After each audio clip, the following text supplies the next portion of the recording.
Rohit Sharma Virat Kohli खेलिबे घरोई cricket. BCCI कड़ा तागिद। घरोई cricket न खेलिले खेली पारिबे नहीं कौन से आंतर्जातिक मैच। हाँ दर्शक बंधु, भारत क्रिकेट मैच रे आसी बड़ गजब खबर।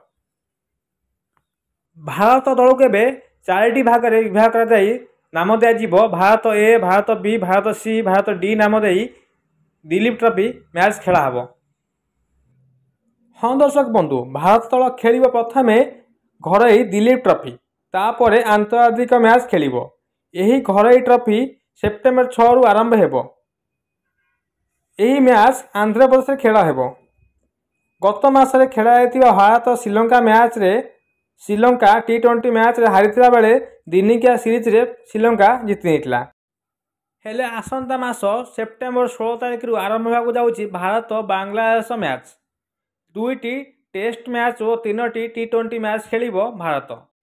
गौतम गंभीर को कोच रे गत मास खेला श्रीलंका भारत मैच रे T20 रे भारत भल खेलता बेले दिनिकिया परास्त होता। किंतु सबू क्रिकेट प्रेमी इच्छा बांग्लादेश को भारत परास्त करी 2टा सीरीज को भारत कब्जा करू बोली।